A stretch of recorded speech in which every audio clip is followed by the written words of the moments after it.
వైఎస్ఆర్సీపీ హయాంలో నకిలీ మద్యం తాగి 30,000 మంది చనిపోయారు అంటూ సీఎం చంద్రబాబు చేసిన వ్యాఖ్యలకు ఆధారాలు చూపించాలి అని మాజీ డిప్యూటీ సీఎం బూడి ముత్యాల నాయుడు డిమాండ్ చేశారు. డీఎస్సీ అవకతవకలపైన సీబీఐ విచారణకు కూటమి ప్రభుత్వం ఎందుకు ముందుకు రావడం లేదు అని ఆయన ప్రశ్నించారు. చంద్రబాబు వెన్నుపోటుకు బ్రాండ్ అంబాసిడర్ అని బూడి ముత్యాల నాయుడు అభివర్ణించారు. వైసీపీ పాలనలో 30,000 మంది మద్యం తాగి మరణించారని చెప్పినటువంటి మీరు ఈ 30,000 మంది మద్యం వల్ల చనిపోయినట్లు ఏమైనా పోస్ట్మార్టం రిపోర్ట్లు ఆధారాలు మీ వద్ద ఉన్నాయా? అవేమో చూపించగలుగుతారా?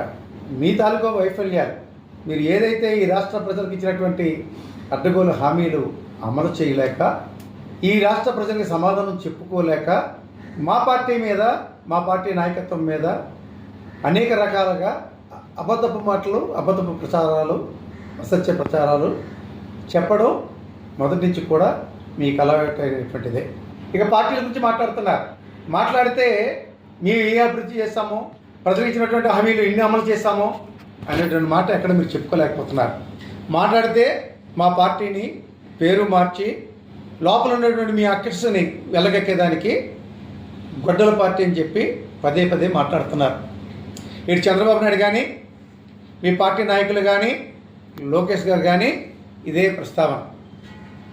ఒక్కసారి ఆలోచించుకుంటే 1995లో మీరు చేసినటువంటి వెన్నుపోటు కార్యక్రమం, కూతురునిచ్చి మరలా మీకు రాజకీయ భిక్ష పెట్టి మీకు ఒక రాజకీయంగా ఒక స్థానాన్ని కల్పించినటువంటి మామనే వెన్నుపోటు పొడిచి మీరు ఆ ముఖ్యమంత్రి సీట్లో కూర్చున్నటువంటిది వాస్తవం కాదా?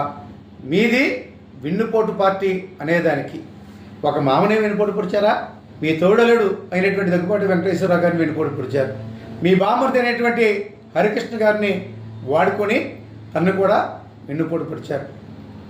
ఆఖరికి ఈ రాష్ట్ర ప్రజలు సైతం మీరు వదిలిపెట్టకుండా ఎన్నికల్లో అనేక రకమైనటువంటి అడ్డగోలు హామీలు ఇచ్చి ప్రభుత్వంలోకి అధికారంలోకి వచ్చినటువంటి మీ కూటమి పాలకులు, మీ కూటమి పాలన ద్వారా ఈ రాష్ట్ర ప్రజలకే వెన్నుపోటు పడిచినటువంటి విషయం వాస్తవం కాదా అని చెప్పి నేను అడుగుతా ఉన్నాను.